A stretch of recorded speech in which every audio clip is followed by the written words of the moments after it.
in that fashion. And so as we approach the appropriations process related to Homeland Security funding, Democrats in the House and the Senate have demanded changes to the way in which ICE conducts itself, such that it falls into line with the standards, protocols, and behavior of every other law enforcement agency in the United States of America. ICE cannot conduct itself as if it's above the law. In America, no one is above the law. And these claims of absolute immunity are insane, absurd, and completely unfounded in law or in fact. Thank you, Mr. Leader. So the Supreme Court today effectively gave candidates the right to sue to challenge voting laws that they disagree with. Considering how Republicans have continuously called for election reform, do you have any concerns that there could be a flurry of lawsuits brought by Republicans ahead of the 2026 midterms, challenging voting laws in different states? We're assuming that Republicans are going to do everything possible to prevent a free and fair election from taking place in November of 2026. Why? Because Republicans know that if a free and fair election takes place, they're losing. In fact, Republicans are going to get routed all across the country, as we've repeatedly seen, including most recently in the off-year election in November and in the mayoral election in Miami, where a Democrat was elected in early December for the first time in almost 30 years. The whole reason why Republicans launched this failed gerrymandering scheme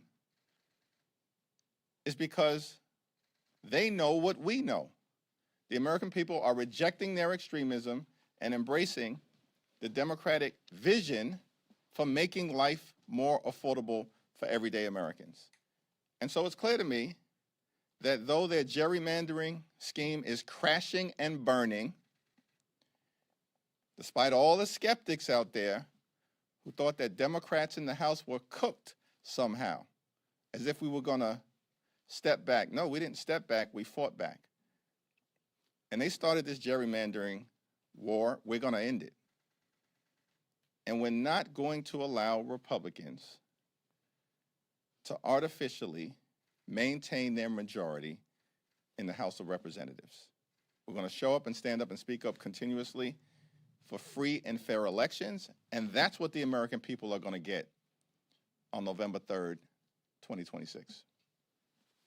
Thank you, Mr. Leader. Since the House passed the 3-year ACA extension, you called on Jonathan to, quote, stop playing procedural games that are jeopardizing the health, the safety, and the well-being of the American people. You said that there's a majority of votes in the Senate if the bill got to the floor.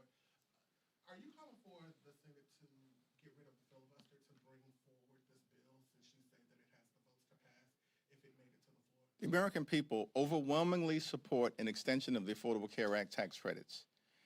The House has passed, in a bipartisan way, legislation to make sure that those tax credits are restored for tens of millions of Americans, working class Americans, middle class Americans, and everyday Americans who otherwise will be unable to go see a doctor when they need one.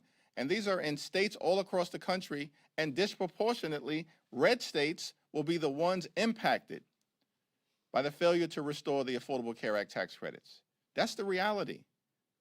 We're talking about states like West Virginia, Wyoming, Alaska, North Dakota, South Dakota, South Carolina, Texas, Alabama.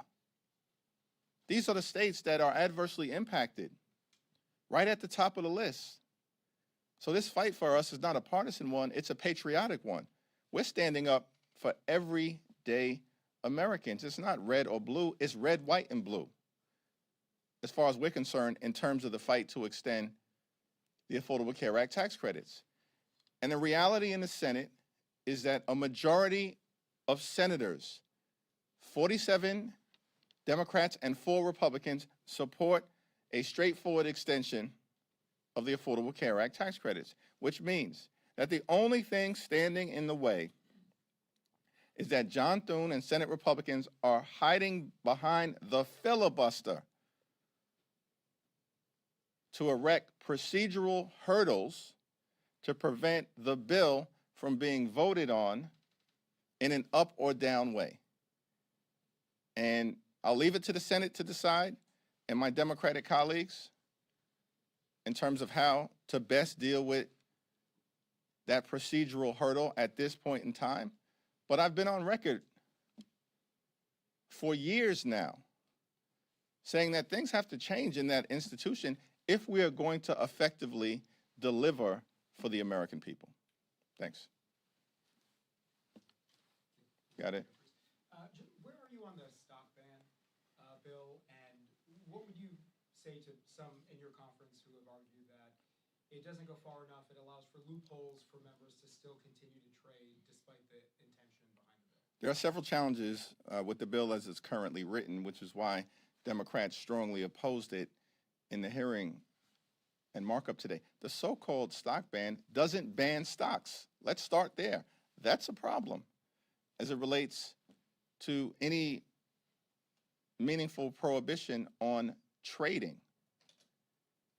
The bill also doesn't apply to the president or vice president, which any reasonable American can conclude that if we're going to prohibit stock trading related to people who occupy positions of significance in their federal government, of course, the president and the vice president should be included. And third, this is not the only challenge, but the so-called stock ban bill is riddled with loopholes that you can drive a flying palace through. That's ridiculous. It's pretending to do something that is not taking place.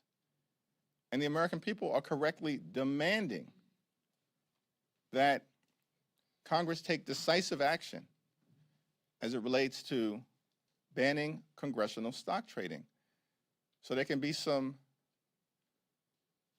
confidence that their representatives in the People's House are conducting themselves solely with the public interest in mind, not their own personal interests. So if the legislation comes to the floor, we'll have a caucus meeting to discuss it and then stake out a position thereafter. But as of the moment, the words, actions, and votes of the Democratic members of the House Administration Committee speak for themselves. Thanks. Thank you, Leader Jeffries. Since we last talked to you on Monday, there have been a growing number of House Democrats calling for ICE to be abolished. I'm curious, where do you stand on the issue personally? Do you believe ICE should be abolished? Same answer that I just gave to that question earlier in this press conference. Kevin? On the Epstein files front, we're about a month out from the deadline that was imposed as part of the law. Have you kind of decided on a best approach that Democrats can take here? Are you behind the inherent contempt push that Khan and Massey have kind of rolled out? Here's the thing with respect to the Epstein files. Congress decisively and overwhelmingly passed legislation signed into law by the current president requiring the Department of Justice to release the Epstein files so that there can be transparency and accountability, which has correctly been demanded by the courageous, brave survivors of Epstein's horrific abuse. That's the law of the land. But the Department of Justice, led by the current Attorney General, have failed to comply with the law. And it certainly is reasonable that contempt resolutions should be considered, directed at the Department of Justice, if they refuse to comply with a law that on its face requires the disclosure and release of millions of documents that they are currently hiding from the American people. I think to date they've released about 13,000, but they're hiding millions of documents. The American people deserve the truth, the whole truth, and nothing but the truth. And it's interesting to me that if contempt of Congress should be considered for anyone. Let's start with the Department of Justice. If the Republicans on the Oversight Committee were serious, that's where they would start. You have an actual law signed by the president, overwhelmingly passed by the House and the Senate, Democrats and Republicans, that is being actively flouted by members of this administration. You want to consider contempt for anyone? Start there. Otherwise, it's hard to take any efforts coming out of House Oversight Committee Republicans seriously. Thanks. Congressman Crow said today that he and other Democrats who were part of that Don't Give Up Shit video in November have been contacted by the DOJ since then. How are you counseling those folks about handling the outreach? Do you think they should cooperate with DOJ? Well, that's going to be a decision made between the members of Congress and their legal representation. We're going to make sure that they have the highest quality legal representation. We stand firmly behind them. They did nothing wrong. These members of Congress did not violate the law, and the Department of Justice continues to weaponize the criminal justice system to go after people who express dissent or stand up against the extremism and corruption of the Trump administration. Here's the thing. Let's be clear to the Department of Justice. You're not intimidating any of us. None of us are intimidated by your actions. The Department of Justice is filled with unqualified political hacks. You're not intimidating members of the House or the Senate on the Democratic side. Your efforts are futile and will be defeated, as has been the case with the attempt to weaponize charges against my own Attorney General, Tish James, where Americans now are saying enough with these phony, fake, and fraudulent charges. So we'll handle each of these situations as they emerge. But clearly the intention from the beginning of this administration last year was that they were going to try to steamroll Democrats in the House and the Senate, steamroll the American people. It has not happened. Republicans are the ones who are being steamrolled electorally. And here in the House of Representatives, they can't even legislate. This group of people, they don't know how to organize a two-car funeral. They're losing votes week after week after week. The whole thing is falling apart. And so the notion that we're going to be intimidated by these toxic people who the American people are rejecting, these toxic people in the administration, it's not going to happen. Has not happened, will not happen, ever.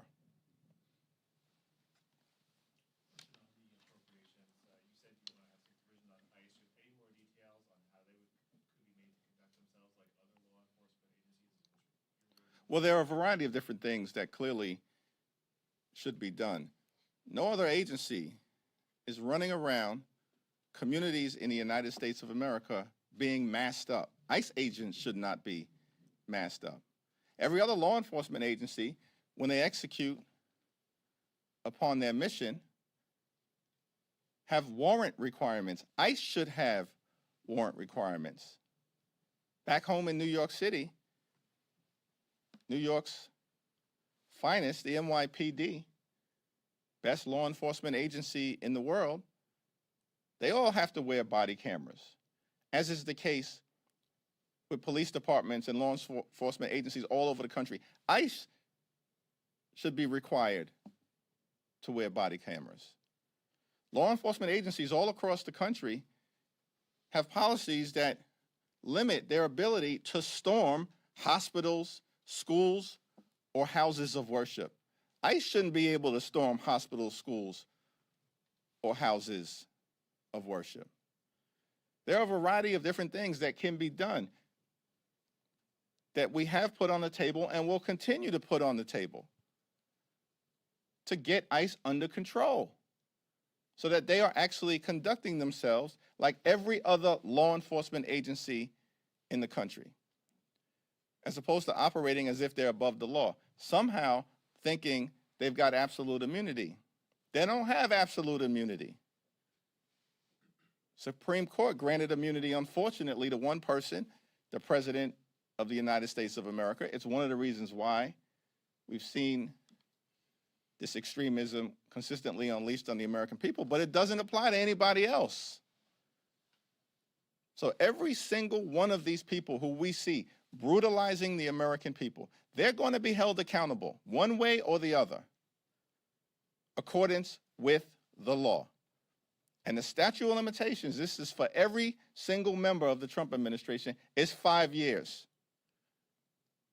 Donald Trump will be long gone. Left 1600 Pennsylvania Avenue. Statute of limitations will be alive and well. And there'll be a lot of people in this country, patriotic people, determined to make sure those who broke the law with impunity during the Trump administration are held accountable. Will you vote no if you don't get those things? The bill related to Homeland Security funding that was currently scheduled to be on the House floor this week is not on the House floor because it doesn't have Democratic support. So you're going to have to ask House Republicans what they plan to do relative to funding in this particular area if they continue to take a my way or the highway approach. Thank you, Mr. Leader. Representative Ilhan Omar has repeatedly dismissed the $9 billion Minnesota fraud figure, but numerous people, Treasury Secretary Scott Bessent, Minnesota representatives in the state, Chairman Comer, amongst others, have confirmed this number is indeed correct and say it is one of the largest frauds in U.S. history. Do you acknowledge that this $9 billion figure is accurate? And also, what do you make of the Minnesota House introducing resolutions to impeach Governor Tim Walz? Well, I'm unfamiliar with resolutions having been introduced relative to the impeachment of Tim Walz. I assume that's some extreme MAGA Republican who has done it, so I don't take that effort seriously. And if you're citing James Comer as a source for me, you better start someplace else, because he's not an individual that has any credibility, as far as I'm concerned, relative to the allegations that he's made. If James Comer wants to investigate waste, fraud, and abuse, start with the Trump administration. Go look into your organized crime boss who's running pay-to-play schemes all across the country, shaking down corporations and individuals, launching retribution efforts against American citizens who disagree with him. That's the behavior of an organized crime boss. And taxpayer dollars are being used to run this toxic scheme. If James Comer is serious about waste, fraud, and abuse, go investigate what's coming out of 1600 Pennsylvania Avenue, the Trump White House. Now, as it relates to the allegations that have been raised in Minnesota, there are active investigations being run by state and local authorities who actually do have credibility to uncover the truth, the whole truth, and nothing but the truth. Follow the facts, apply the law, and let the chips fall where they may. Thanks. Thank you, Leader. As more and more members of your caucus call for ICE to be abolished, how do you feel that will impact Democrats who are in swing districts? Listen, House Democrats are going to take the majority back in November. Donald Trump knows it. Republicans know it. We know it. And the only question at this point in time is by how much? We're going to continue to fight hard to make life better for the American people. Lower the high cost of living. Fix our broken health care system. Make life more affordable. Clean up the corruption that is preventing us from delivering a government of the people, by the people, and for the people. And the difference between Democrats and Republicans at this point is very clear. The contrast is very clear. And voters are reacting to that all across the country, not just Democrats. Independents, swing voters, and traditional Republicans are recoiling at what they are seeing from the Republican Party. And what unifies Democrats is a focus on making life more affordable for the American people. Thanks, everyone.